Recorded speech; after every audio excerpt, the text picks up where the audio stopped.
Okay, we're at 11 o'clock, so I'm going to kick off. Good morning, everyone, and welcome to today's webinar, A New Paradigm for the Zambian Entrepreneur. My name is Elizabeth, and I am part of the entrepreneurship team at Bongo Hive. And today, I am joined by Jito Kayumba, who will be leading our discussion, starting with a presentation before we move on to Q&A. If you have questions, please do put them in the Q&A box as we go through the presentation, and we will come to your questions when we get to the interactive session in the latter half of the presentation. Jito is a partner at Kayumba Capital and has led investments in numerous Zambian SMEs, as well as actively participating in their strategy and development. He holds seats on boards with Airtel Zambia and Zambian breweries, as well as with companies in the UK and Kenya, and is an ardent advocate for innovative financing for Africa's transformation. He is a regular contributor to investment and finance policy at the United Nations Economic Commission for Africa and is a certified investment advisor by the Securities and Exchange Commission. Jito, thank you so much for joining us. Thank you. Thank you so much for having me. I hope I'm coming through loud and clear. Excellent. If you want to participate with us during the session, please do use our hashtag Hive Webinars, and the social media handles are at Bongo Hive and at Jito Kayumba. Jito, looking forward to your presentation. All right. Thank you so much for this opportunity once again. Thank you to Bongo Hive and to all the people that have logged into this webinar. Hopefully you walk away with a little bit more knowledge about certain things, particularly pertaining to what's just been introduced. And it's always a privilege for me to share such information with you. So I'm going to share a presentation so I could talk you through exactly what this subject matter is all about, so you can appreciate it. All right, so a new paradigm for the Zambian entrepreneur. What does this mean? So a paradigm is really a phase. It's sort of the way things are done at a given time. You can call it culture, you can call it an epoch, an era. And Zambia has been through various eras, whether it be from a governance standpoint, from a cultural standpoint, and so on, or even ideological standpoint. But for a Zambian entrepreneur, we've been through various incarnations, and where we are now is a very interesting time, and I'll get into details on that. So let me just, sorry, I'm just trying to see next. How do I, oh, here we go. Now, the first thing that I think is important for an entrepreneur to understand is the economic environment in which they exist in. So, and the way economies are measured is through gross domestic product, through GDP. Now, I don't want to get into the jargon of economics, but I'm going to simplify how GDP is measured and how you could see yourself as being a part of GDP. So in very simple terms, GDP is the market value of all the products and services in a given economy at a given time. It's a way in which countries' economic value is measured. So essentially, what GDP essentially entails is, one is consumer spending, two, investment. So essentially, in fact, what you're seeing on the screen there is GDP equals C plus I plus G plus NX. So I'll break down each and every one, and of course, open up what that means for an entrepreneur. So consumer spending, it's money that you spend on anything. You go buy talk time, you buy food, you pay for fuel. It's all the money that you spend that comes out of your pocket is counted in GDP. Two, investment, which includes government savings, it includes household savings, and includes foreign direct investment. Then there's G, which is government spending. So what is government procuring? Whatever they're spending money on is also counted in GDP.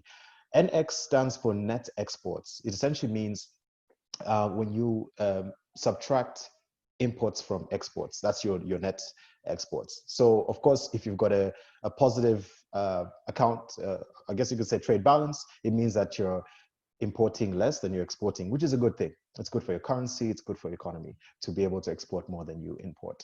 Now, as an entrepreneur, you have to think of yourself as being part of this ecosystem where, am I going to be a recipient of consumer spending? Am I going to be part of the investment and savings culture?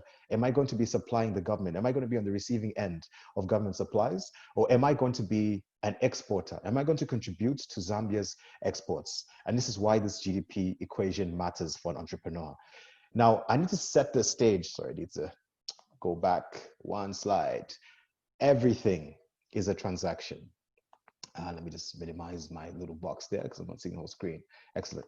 So everything you do is a transaction.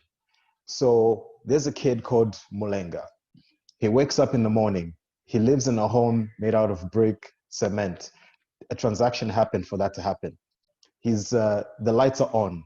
Someone who paid for Zesco, a transaction happened. Goes to the bathroom, brushes his teeth, has Colgate, takes a shower, has soap, has breakfast. Maybe food came from ShopRite, goes on social media.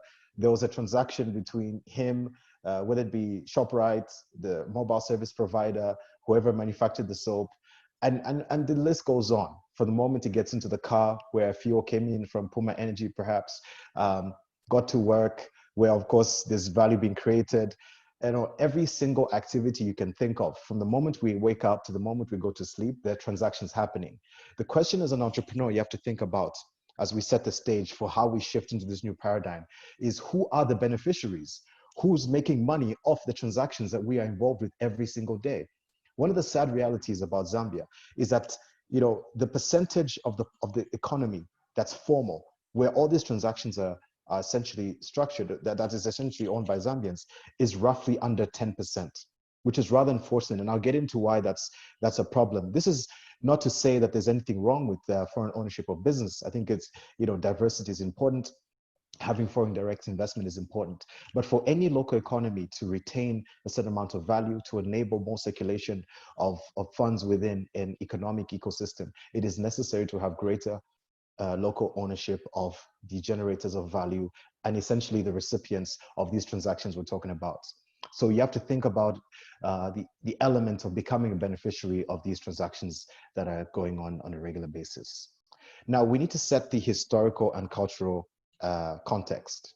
When you think of Zambia, where we are right now and where we need to be, we have to think back of where we came from. We have to realize that there was a time when our ancestors lived in a very rural environment. We lived in villages where we had very basic sort of communitarian lifestyle. We're governed by a chief. Obviously, that has an impact on how we perceive leadership and politics and so on. So the simplicity of that environment was not completely nurturing of entrepreneurship, because everything was shared, everything was subsistence. And of course, the overarching sort of governance structure was more one by decree, which of course took care of the people. And it's a beautiful culture, nothing wrong with it at all. But of course, when we're looking at it from the prism of entrepreneurship, it is absolutely important for us to have a complete understanding of that element and the thought process that goes into where we are now, and even how our parents and those around us treat entrepreneurship and business and our involvement in the business world. From the village time, of course, the colonial period came in. You could say that village life has never departed us, because even till this day, we still have villages and those who inhabit those villages.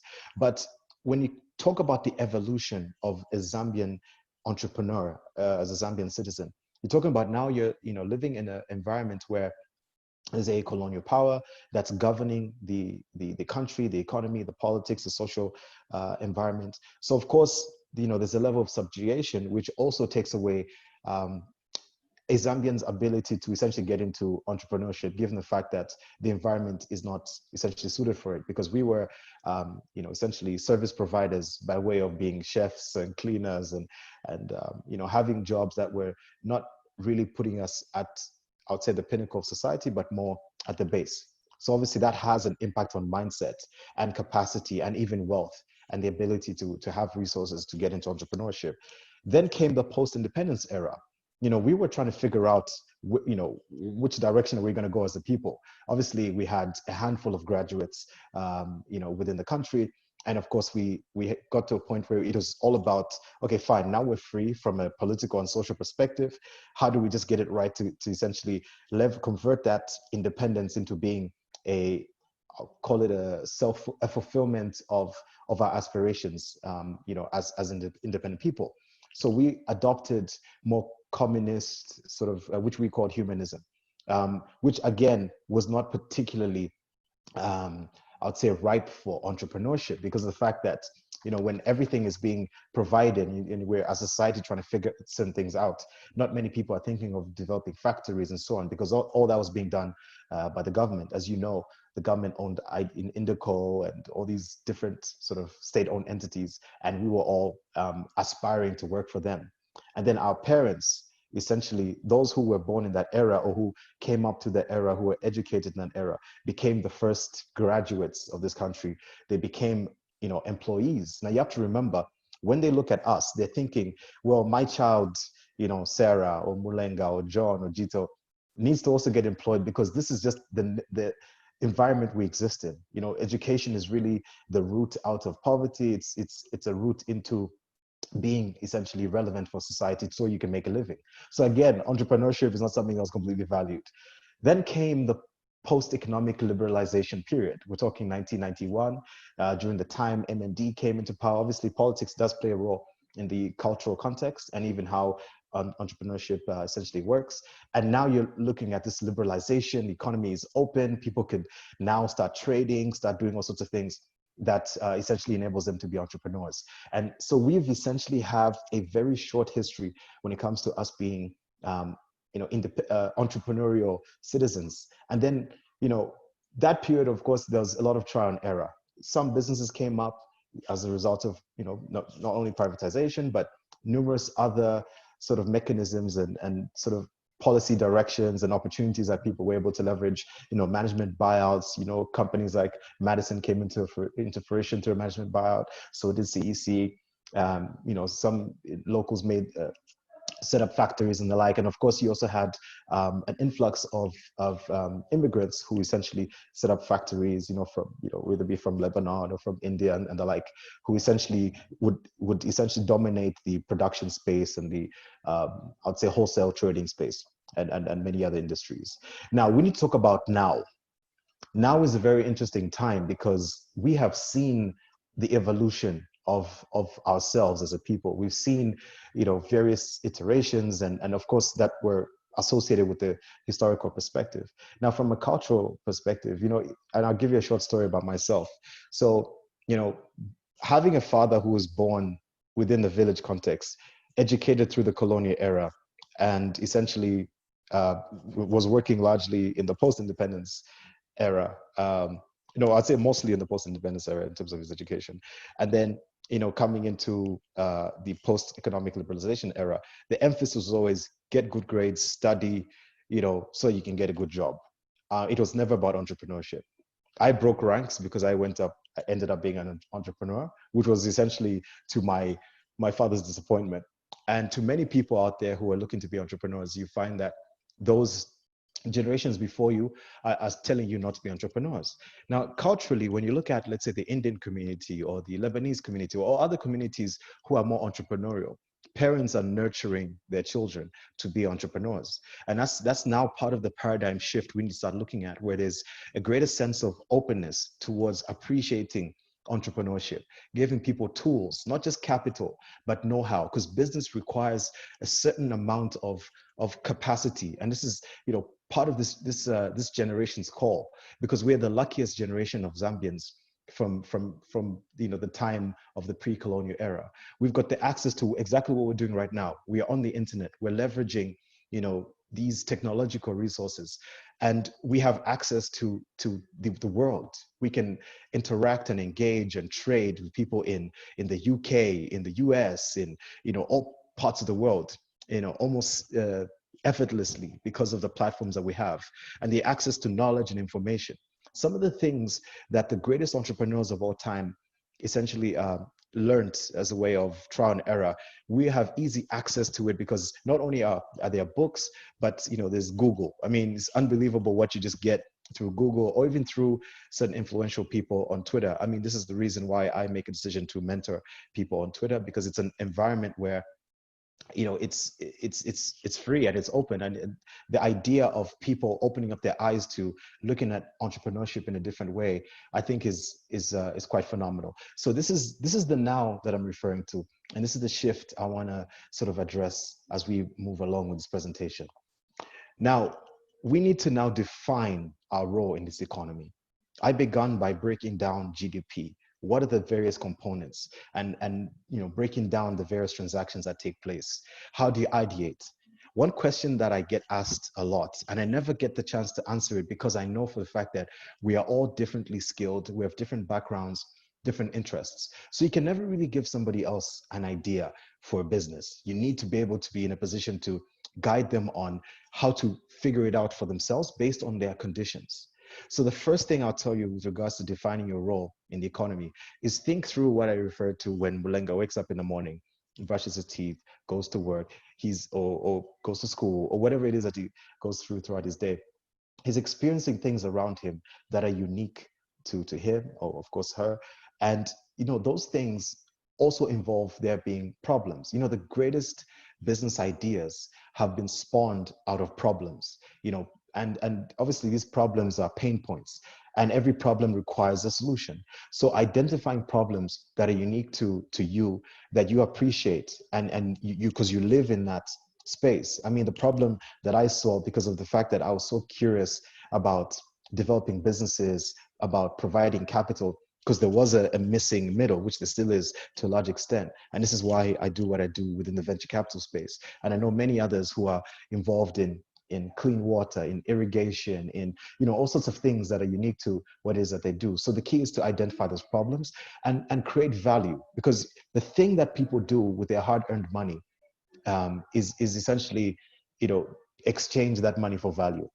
Your business won't work unless you're providing value for somebody, or unless you're solving a problem for somebody. And in the process of creating value and understanding the problem you're solving, you need to create competence. Take time to develop it through time. And of course, I'm going to go into the details of that and scaling. So I'll say these are the 4 components when it comes to defining your role in an economy, because this is very subjective. And this is why it is not possible for anyone to sit down and tell you, okay, you're looking for a business idea as an entrepreneur, do X or do Y or do Z. It's about saying, solve a problem, create value, be competent in it, and then scale. And there's various tools that I can share with you on how to scale. Now, you guys know, anyone who follows me on Twitter, is that I am obsessed with the number 7. And I don't know why. I think primarily, in fact, now I'll explain to you why. It's because the number of characters on Twitter are limited. So there'll be time I'll be doing lists, and every single time there would only be enough space for me to do 7. So it just ended up being a thing. So it's part of my Drip University package. So I hope you guys don't mind. But it just also makes sense that these 7 forces for scaling up are ultimately what businesses should adopt. And it's something that has been proven not only in the businesses that we've invested in, but in the most successful entrepreneurs that I meet with on a regular basis, and those that I've learned from through books, through company studies, through business school, through all sorts of places where I've had the privilege of being exposed to. So the first one is having a focused business model. Now, what this essentially means is, once you've understood the type of value you want to create, you essentially now you structure a value proposition. It's what is your offering? What are you providing to the market? Essentially, what is your value? Is it replicable? Is it scalable? Is it manageable? And this really comes down to just structuring it in such a way where you understand you've got all the various resources that are required to make the business happen, and you get the various personnel, but we'll go into those details. The second is execution. Now, execution is really what it is that you do in terms of productivity. It is your day-to-day activities that ultimately creates that value you're trying to create. How are you going to solve that problem? How do you measure it? How do you get it done? And execution is really the doing, which is probably the most important element that investors appreciate and what customers appreciate. It's really on the execution side. Because if I go to Nando's, a person could have an idea that, I've got this, I want to do fast food joint, but it's about the process of, walking out of the place with my favorite, chicken burger or chips or whatever the case may be. But behind the scenes, there was a process and so on. And I'll use that example later that's relevant to a few of the points. The third point is management and governance. So management is really having talent, having individuals who are part of your team, who not only are your co-founders, but people who are within your senior management who assist you in executing this particular program. And of course, it requires alignment. each individual within a business have to appreciate exactly the type of value that's being created. And it's also necessary that there's a culture in a business. I mean, we at Kukula, we have a culture. We know, everybody knows what the ultimate goal of this company is. So on a day-to-day basis, we maintain a certain level of not just excitement, but a certain level of consistency and understanding of exactly where we're going as a company. Not just a founder, not just at a partner level, but at every single level within the business. And of course, all our activities are aligned, and of course, that leads to our productivity. And the other thing about this is building a team that is not just being built for the purpose of the benefit of the founders, but people who are built so that they could be independent, that they could be better quality people, they could be happy, and so that we're able to attract and retain talent. The fourth is of course, I need to mention governance as being part of management. So myself as a co-owner and as a partner in this business, it's not enough that I'm in this role, and of course we're, me and my colleagues, lead teams and so on in this business, creating value jointly. But it's also necessary that we have oversight, because I don't have it all. I'm still a relatively young person who doesn't have as much experience as, let's say, somebody who's been in the financial sector for 30 years, who understands things, who's experienced things I've never experienced, or people who have expertise that I don't have, whether it be legal, whether it be, on a general governance perspective. So it's necessary to have a group of people who, in most cases, are a board, who oversee what you're doing, who provide an extra layer of oversight, so that I'm not making ridiculous decisions that could take this business into the ground. So that sometimes I'm also getting my sanity checked, because sanity checking or having a soundboard for your ideas and thoughts of how things are being managed is absolutely necessary as for scaling and managing a business in the right way. So the fourth point of financial discipline really comes down to accountability. I think it really starts with ensuring that you maintain your management accounts, that you're keeping a scoreboard, a track record of how your business is running from a month-by-month basis, and then leading into an annual audit. And then also, it's not just even about reporting, it's also about knowing that when money comes in, because I know entrepreneurs who treat revenue as, as profit. I mean, money comes in, they go buy themselves a, fancy car. But, you have to be militant with the manner in which you manage your money. When it comes in, it's treated as revenue. Of course, you're cutting out your cost of sales, you're cutting out your admin and other expenses, your tax, your interest expenses, and then at the end of the day, you should be left with your net profit after tax, which then goes into the balance sheet and sits as retained earnings. That's where me, as a partner or any shareholder, should eat. So you're not really pillaging and plundering a business. It's about really ensuring that, and even cost controls, for example, are we, as a company, if you make X amount of revenue, are you going to buy X type of vehicles? Are you going to have a certain type of office? How are you going to control your costs? How are you going to remunerate your staff and the like? That is obviously, sustainable and for their own livelihoods, but at the same time, that's manageable within your capacity. Then the fifth, which is very important, and many entrepreneurs believe this to be the most important element of scaling and business, is capital. And that's our business model. We raise money, we build a fund so we can go out and invest in businesses. We go out and provide capital. And there's, of course, numerous sources of capital, but really capital is required to essentially take a business from one level to the next, because businesses require leverage. They need external capacity, because not every business is going to have the type of cash flows, the type of profitability that will organically enable the business to grow. So sometimes you need a little bit of a stimulus to scale a business to a whole different level.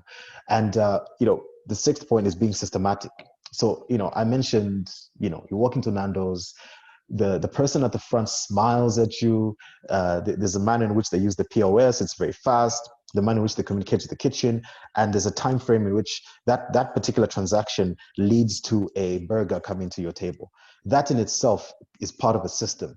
And that particular system is really where they create value. And that can be the difference between whether or not somebody chooses to go to Nando's or chooses to go to Hungry Lion or something along those lines. So being systematic, being process-oriented, understanding how each component of the business works, from individuals, from even whether it be IT systems and all how that's all intertwined to create value. And then the last point is being agile and open to evolve. Evolution is very important for any business, particularly in a tough time like now. COVID has hit. You need to be able to figure out, how am I going to pivot to maybe doing things like deliveries, or how do I mitigate the risk of exposure to COVID?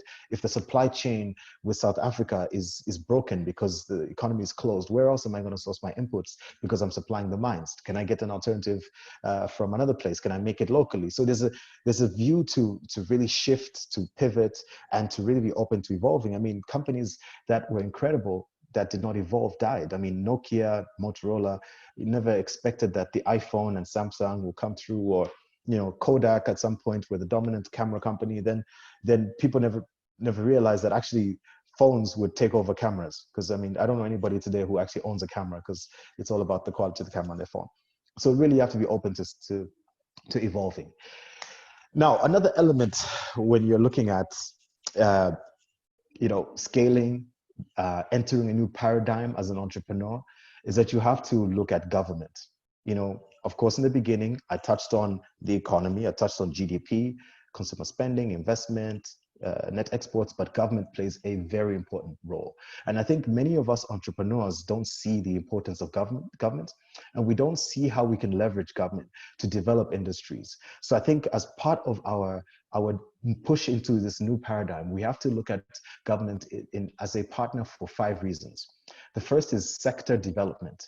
There are many of you young people, I can say me too, because I'm still young, who want to do things that are out of this world. And when I say out of this world, I'm not trying to say that it's not doable, it's not possible, but it's things that are essentially not fully developed. So for example, if you want to do something similar to a social network, if you look at where Facebook was created, it was created in, Silicon Valley. Obviously started out in a dorm room in Harvard, but eventually wound up in Silicon Valley, where you've got, certain internet, you've got a certain quality of infrastructure and perhaps policy frameworks that allow for a sector to develop. You've got universities where you've got programmers and coders and all sorts of people that exist that enable a certain sector to develop. And you can't do it as an entrepreneur. You can't be responsible for creating all those factors in your sector. You can't develop all the supply chains and so on. It really comes down to having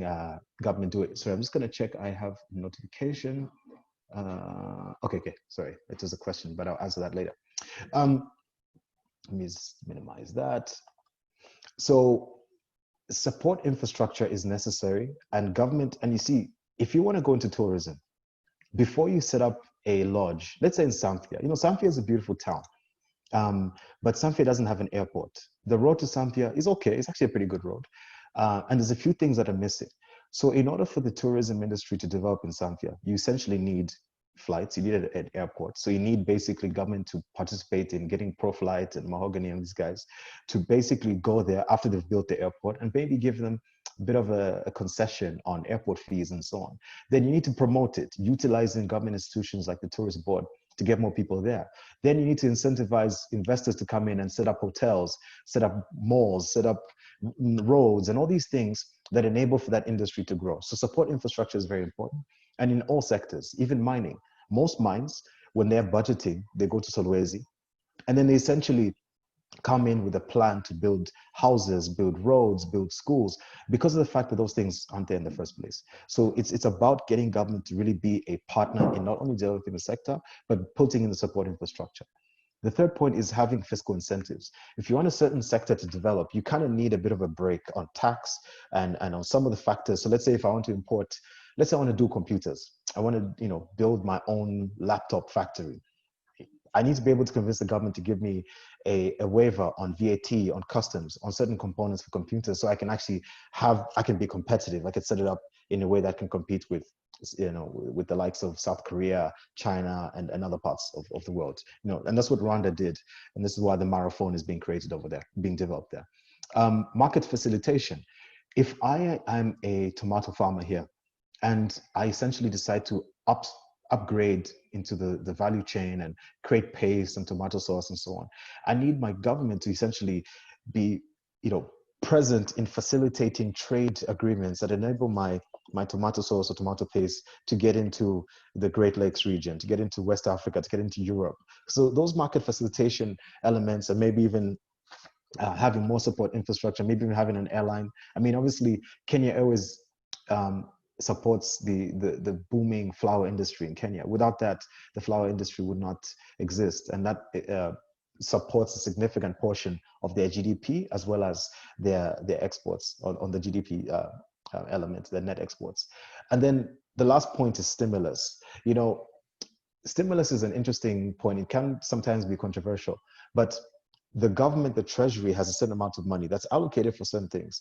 But for entrepreneurship, it's possible for them not only to be an investor, but can do what essentially has been done with Bank of Zambia, which has provided a stimulus to allow for businesses to mitigate the coronavirus risk. But imagine that being done at a time when there wasn't coronavirus, really catalyzing economic activity, because you're allowing more liquidity, you're allowing more capital, there's more money available for transactions to take place in the local economy. So this is why our generation and generations that follow need to really look at government as a partner. And this is something that I've not seen happen often. Let me see here, I'm getting more messages. Just want to make sure that I'm not missing out on something. Hope the sound is clear. Sorry. Okay, good. I just wanted to make sure. All right, now moving beyond government, I need to talk about, what's happening here? Why should we embrace a new paradigm? Why is all of this that I've talked about important? Apart from you getting rich, you know, fulfilling your dreams, all that good stuff, right? It's about economic growth. You know, it's about doing things that enable people within this country to essentially be upskilled. You know, the standard of living. I mean, I'm going to sort of jump, you know, between these 4 points. You know, when an economy grows, there's better schools, there's better hospitals, because you know there's more tax being paid, there's more resources available for the government, of course, by way of taxation, but also there's more money within our communities. There's, you know, jobs being created, so people's livelihoods are improved. So that has an impact on the social environment. You know, skills are created and developed. So you have this ecosystem that creates for a better life. You know, and when standards of living is developed, I mean, it essentially, I mean, that's ultimately what the goal of not just entrepreneurs should be, but for all citizens. You should live in, you should aim to be in an environment in a country where, you know, you've got, of course, strong institutions, but that's not really your responsibility, but where you create businesses that contribute in a way that uplifts people's lives, and it ultimately results in a better country. Because I mean, I'm a person who loves this country, very passionate. I mean, I had the opportunity of living abroad for many years, and I came back because I have dreams of just, you know, doing business at a level, and I've been privileged to follow into the direction of follow, being, you know, sitting on the boards that I sit on, and having, you know, this great business with great people, and interacting with people. And this is one of the key reasons why on a daily basis I'm putting out knowledge and information by way of Twitter or Drip University, which one day I'm going to update you on. But ultimately, it's about creating a better environment to live in. And ultimately, everyone should be thinking about how do you contribute to society. And this is why this new paradigm, needs to be embraced, because we all have a role to play as entrepreneurs. And I think we can ace it if we follow this very simple sort of framework. Now, I want to end before we get into Q&A by talking about you. You know, you as an individual are more important than you know. Your capacity is far greater than you know.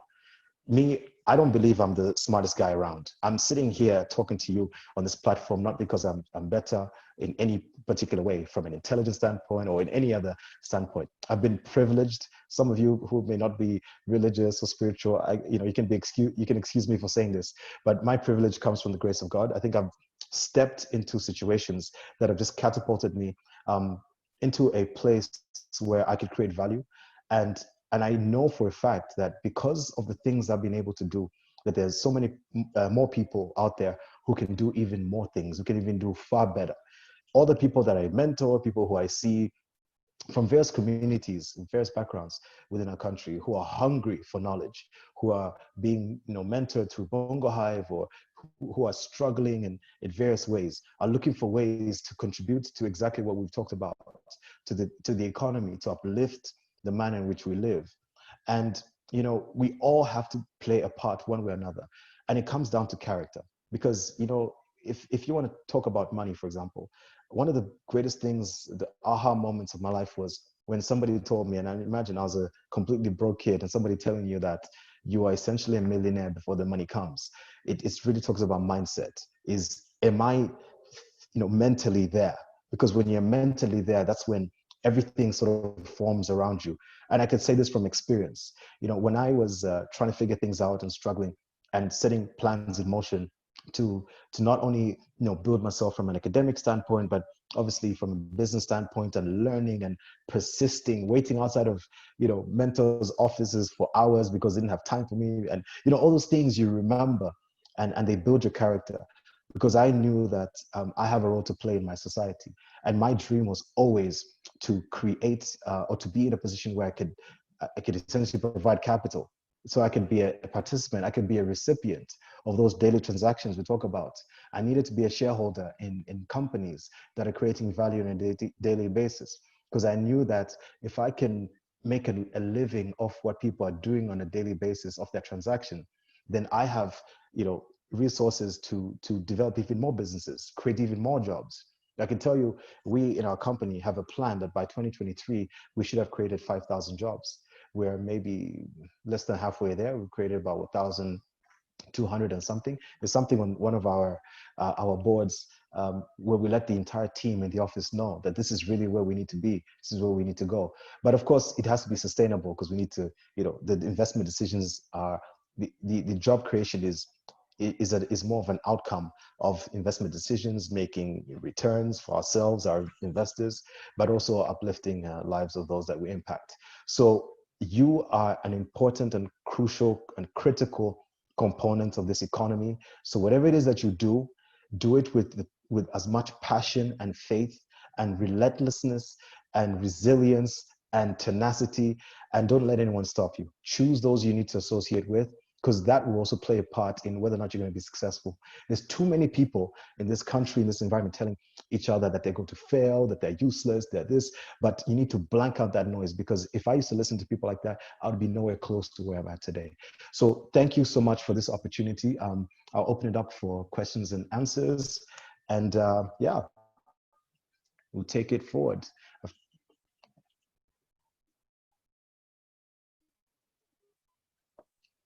That was I don't know if I'm fantastic, going to hand Jito. over to Elizabeth or... Oh. Sure. Jito, thank you so much. What a fantastic session. And I'm going to jump straight into questions because we have so many. So the first, I'm going to keep Sure. it brief, but can you tell us a little bit more about Drip University before we move on to the other questions? Yeah. Awesome. So I give credit to a guy I've never met before. He had a faceless handle on Twitter called Lanky Observer. He had a picture of Obama, and he wrote presidential drip.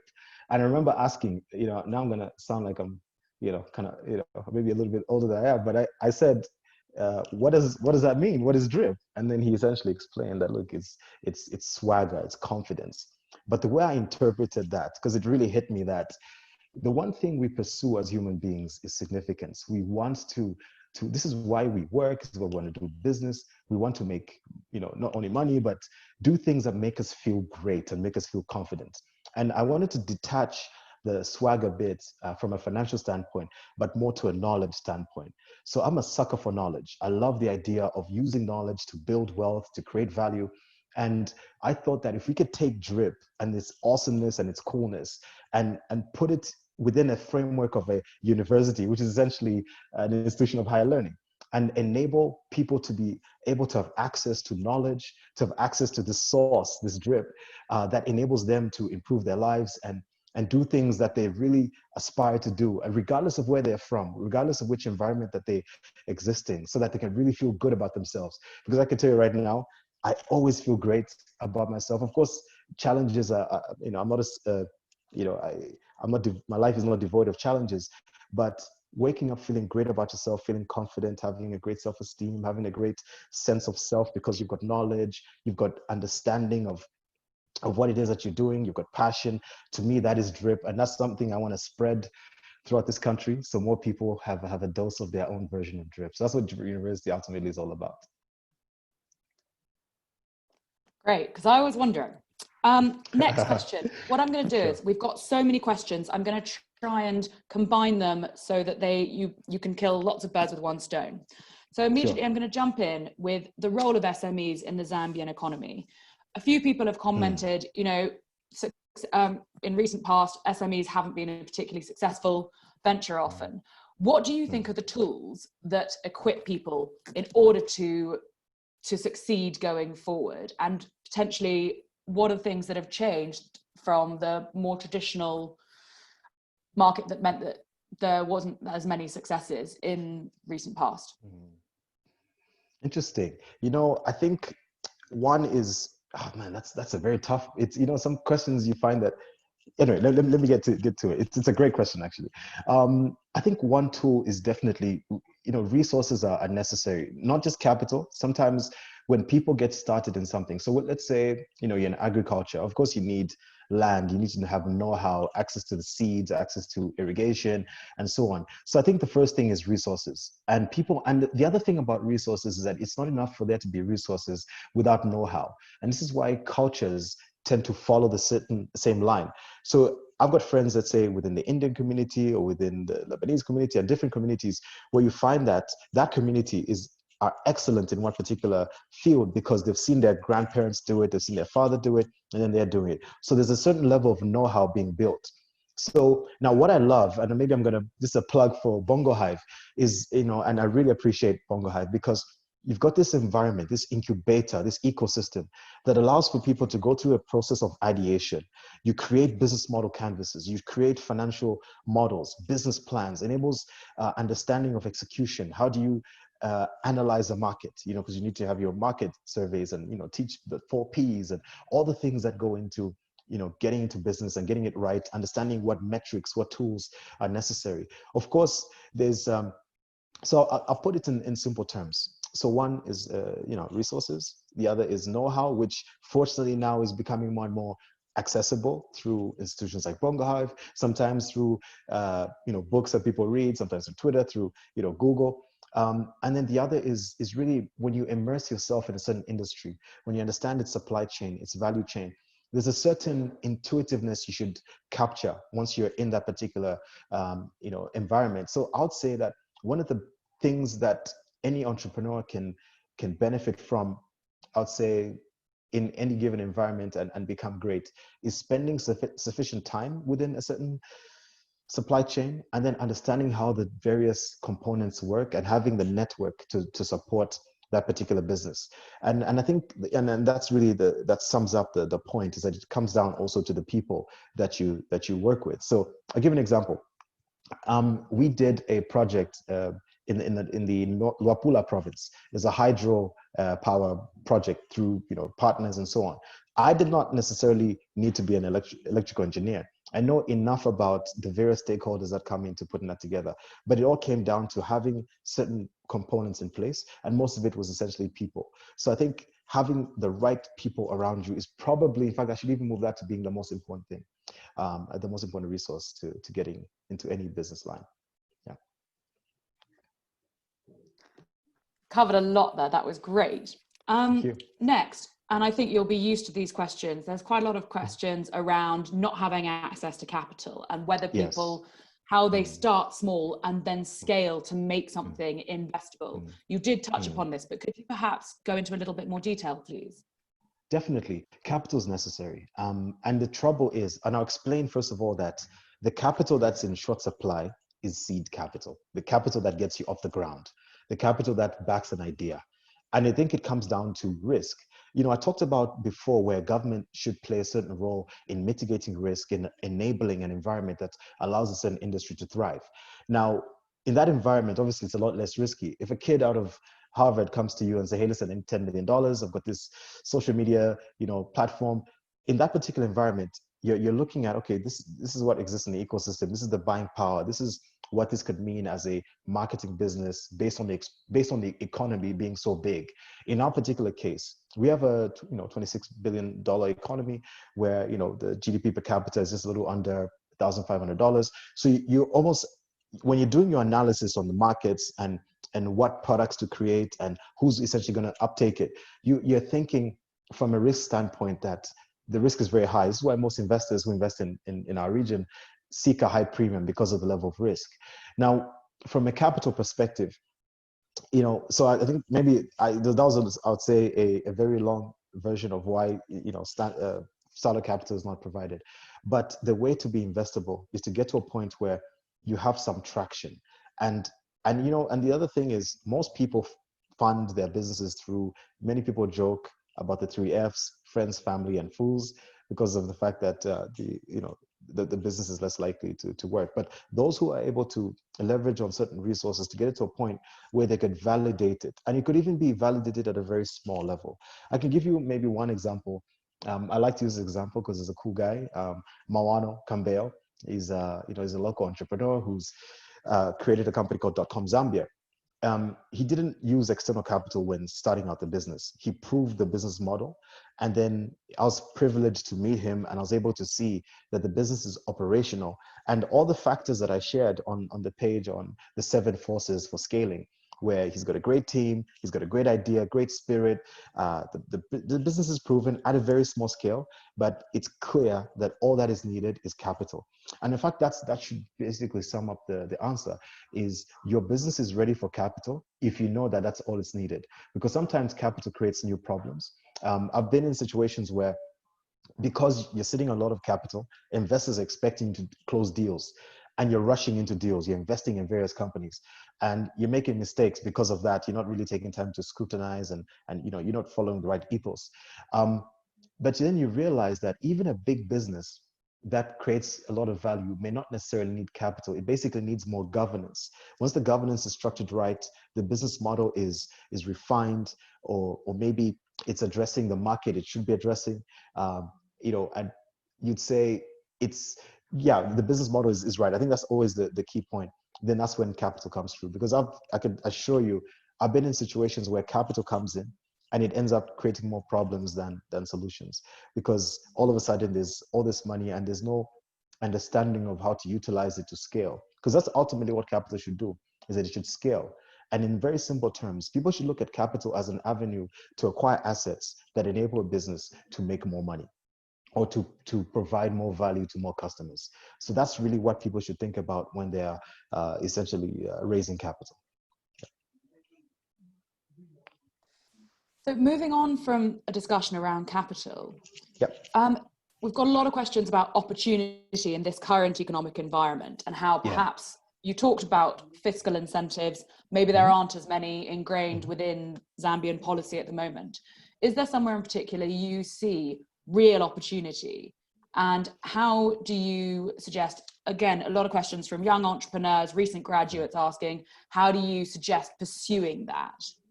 Yeah, that's a very tough one, because entrepreneurship is very subjective, because people have different capacity, different skills, different backgrounds, different exposures, and different resources at the disposal. So you find that what one person does may not work for another. It's really always about going back to the ideation process. How do you ideate? You begin by asking yourself, what problem can I solve? What's happening in my immediate environment that is essentially a problem? Is it, so obviously in the height when coronavirus hit, and there's a view that, a lot less people moving around, but people still needed groceries. Some people took advantage and started doing deliveries. That's just really, seizing an opportunity by realizing that people still need value, but they don't have access to the things that they need. So they, you create a logistical application to allow for that to happen. So, I think I'll go back to the point of, it's so hard to give people ideas when circumstances are different. I could tell you from my perspective, and maybe to put it very bluntly, and with all due respect to everybody on this webinar, is I'll be speaking from a position of privilege because of how far I've come. So where I'm sitting, as a corporate executive, you're being part of a management team that's running a pioneering private equity firm, I could tell you that the greatest opportunities in financial services, but not many people have the resources to create a financial services firm or to have the infrastructure or even just the know-how to make it happen. So sometimes people have to think as simply as possible of what's within their immediate community. And I know that that answer is not completely satisfactory because I've not particularly addressed what opportunity people should pursue and how. But the challenge I would like to put out there is for people to really think about specifically what's happening around them. What do people need? So I'll give you just a couple examples, right? Right now it's cold. And I know a lot of people, and this is, by the way, I'm not a big fan of this business, but I know people who are going to charcoal. And obviously charcoal has an impact on deforestation, on CO2 emissions, but there are people who are renting out their trucks to charcoal burners and, of course, charging a fee for that, or borrowing, logistical infrastructure to be able to do that.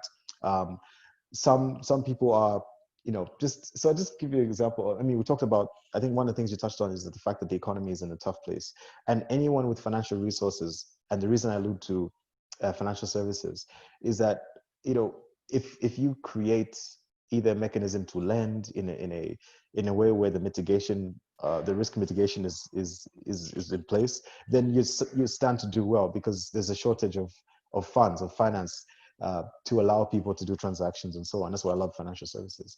You know what? It's a tough question to answer, but I hope the challenge of figuring out what's within your immediate community would be sufficient. So for people from their own subjective perspective, they could figure it out and make it happen. And the other thing, by the way, I'll tell you, if entrepreneurship was easy, there'd be a lot more people doing it.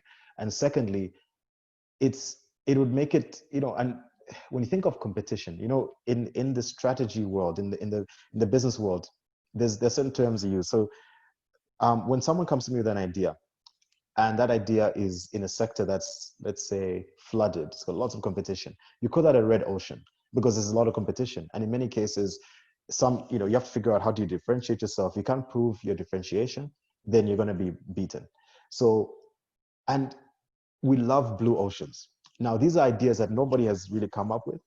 And if somebody comes up with them, then it's likely to succeed. And that is one of the hardest things to do as an entrepreneur, is to come up with a blue ocean strategy, providing a product or service that doesn't exist, or providing a product or service that exists, but doing it better.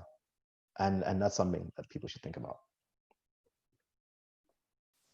There's been a lot of comments around what a shift to an entrepreneurial mindset could do for the Zambian economy and the opportunities that lie within that. You talked about your own experience of entrepreneurship not perhaps being something that was encouraged when you were younger. Yeah.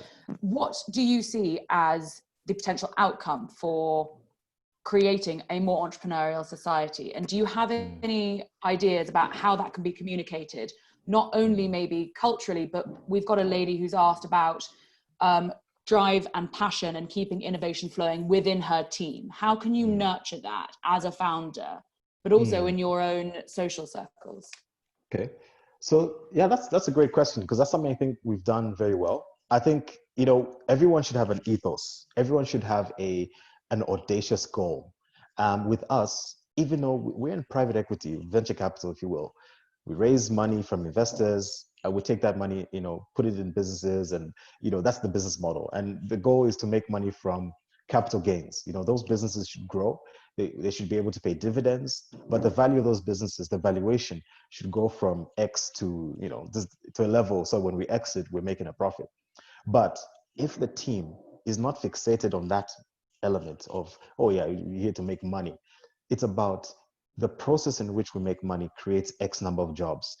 There's a certain magic in that. And this is something we inculcate. It's on a daily basis. We have morning sessions where we talk about various issues, but we connect those things to our goal. And I think alignment is very important.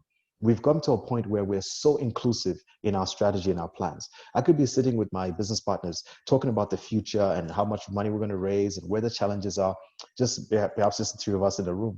But it always filters into the team at some point. We have to disclose it. And that keeps people on board. And I think that's the best way to activate people. I love what the Chinese say. They say, tell me and I'll forget. teach me and I might remember, but involve me and I'll understand. And the key is to make people understand. And it's the same thing when it comes to entrepreneurship within a cultural setting. I remember a time when I was in high school. I had a friend of mine, a classmate, is Zambian of Indian origin. And after school, he would go to his dad's shop and be the shopkeeper. I'd go home and play Super Nintendo. I'm giving away my age. I'd play video games and kick it. But the thing is, my mindset wasn't being nurtured around entrepreneurship, but he was now beginning to understand the structure of his family business at the most basic level because he was involved.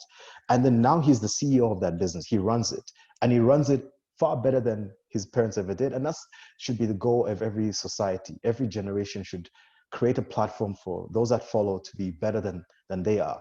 So really, to address the question of how do you create a society where there's people's passions and people's interest in entrepreneurship is being mentored, it starts with the involvement.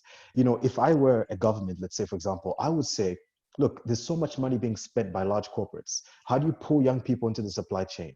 You look at the mining sector, there's mill balls being produced, there's all sorts of inputs that come in by way of service and so on. And even perhaps government procurement itself, that's an environment where so much money is spent on an annual basis that could go into the pockets of young people. So you just have to show them that, okay, you know what? I need X amount of water bottles. You go figure out how you're going to make it happen. So then you go into the process of, okay, I need to maybe, get some joint ventures, figure out where the chemicals come from, how much is required. But because you got a market, and by the way, I'll tell you a secret, startup businesses that have a confirmed market that's fixed will get funded, no doubt. If a person comes to me with an order from, this is why order finance exists and so on. Let's say First Quantum Minerals is, they buy a lot of things. They use transportation. They spend billions of dollars on an annual basis as part of their, for their supplies to allow them to continue mining. And then someone needs starch, as simple as starch, which is part of the mineral purification process. And all they need is an order for starch with a key specification. The key there is to now put it out there that, okay, young entrepreneurs in Zambia, here's an opportunity for you. There's X amount of land in Serenge. We need X tons of starch produced every year. Can you make it happen? And the key is now to, utilize networks, bringing various stakeholders from investors to those who've been able to successfully implement it and essentially make it happen. It sounds easy said, obviously it's hard to execute, but I think that is probably the best way in which you could pull more people into the entrepreneurial space. And what that would mean, really, to sum up the answer, is it means there'll be more jobs created, because I see how jobs are created through investment. And that obviously has a huge impact on the social environment. Everything affects everything. Everyone who makes a living. So I'll give an example. If Zambia's unemployment rate increases from where it's at by 10%, ShopRite's revenues should fall in a proportional manner, because there's a lot less money in people's pockets to go buy bread and milk and so on. I, as an investor, suffer from that because I've got shares in that company or in some of these companies that exist in this environment. So I believe so much that we live in an ecosystem that is interconnected, it's intertwined, it's interdependent. The symbiosis of my investment and my spending and the creation of a job or an entrepreneur all affects everyone. And that's the reason why it is absolutely important that more Zambians become entrepreneurial, because it ultimately will create a much better society.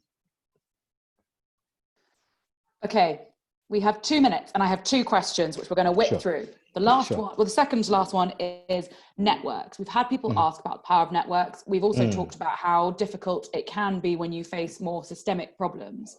Yeah. Do you have any advice on how to cultivate those networks? And can you talk a little bit about the power that can have for your business? Oof, it's insane. My entire career is built on networks. So one, you have to have the gumption, right? You have to have the zest, the zeal. And it starts with knowing what you want and having competence. When I talk about Drip University and I talk about the confidence of Drip, right? Is if I, as a broke kid, walks into the office of the Minister of Finance, which I did a long time ago, and he's feeling so much passion, he's seeing like this kid, probably has no credibility whatsoever, but is so persistent. He won't stop calling me, won't stop writing to me. And eventually I'm able to sit and have lunch with this person. And then I'm able to then tap into that person's network. Sometimes it just takes one person. one key person who can open your world. And I try to do that for many young people. I mean, some of the, I get asked once in a while, and sometimes I get disappointed because some people ask me for either mentorship or tapping into my network, don't have the passion, because they actually don't know what they want. So number one, know what you want. And when you go to a person of high status, whatever the case may be, go with a plan. Don't waste their time because they're busy. So I think that's one of the ways in which you leverage on networks. And the reality is, when people know you and they know that you've got value, then you start getting the calls. I mean, people have always asked me, how did you get on the Zambia Breweries board? How did you get on the Airtel board? How are you on this board? And, there's a company in UK and Kenya and a few other places.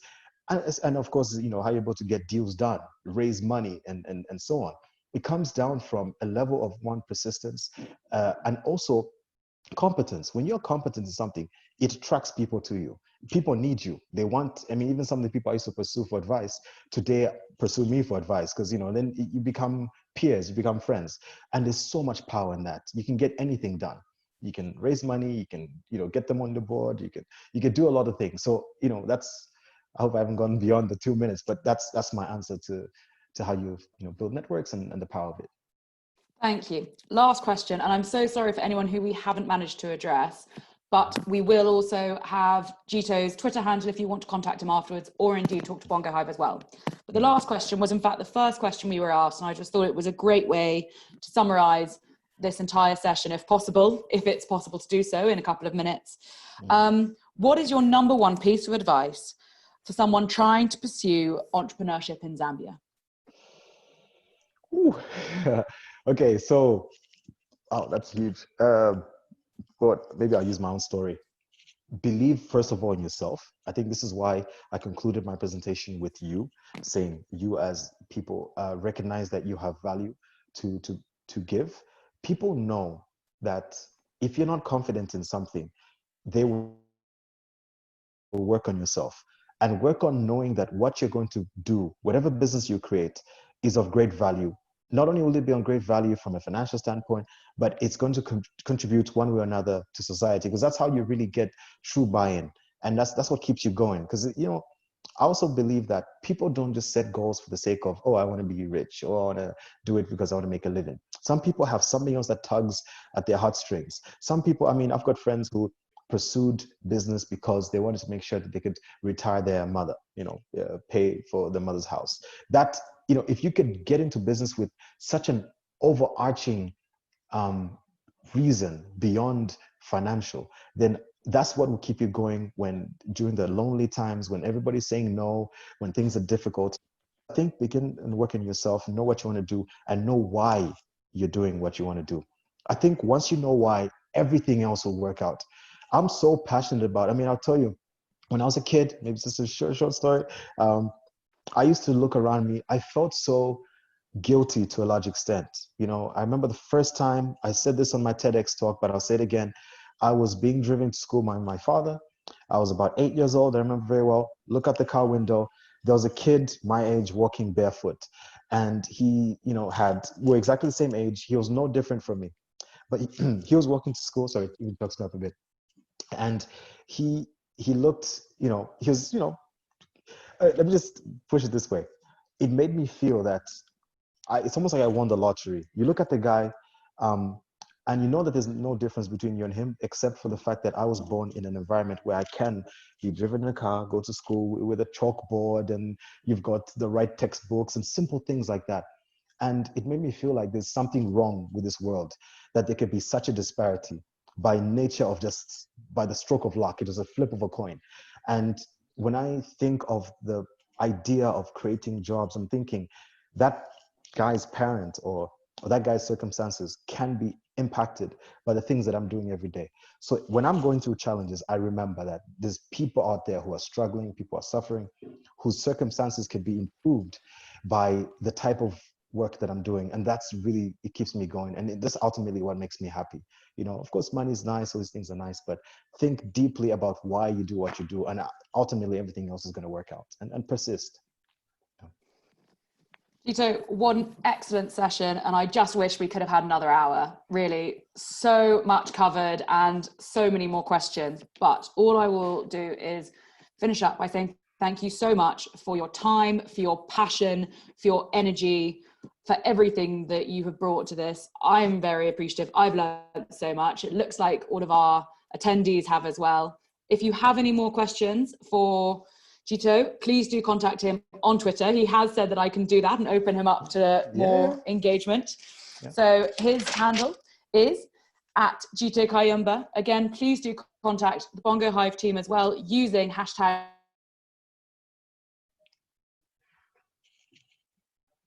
Oh, great question. Oh. Thank you so much for this opportunity. This was great. And it's always a privilege. And thank you to Bongo Hive. Thank you to you, Elizabeth. And yeah, I'm sure until the next time, I'll love to be a participant in the future Bongo Hive webinars. But thank you once again.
Ooh.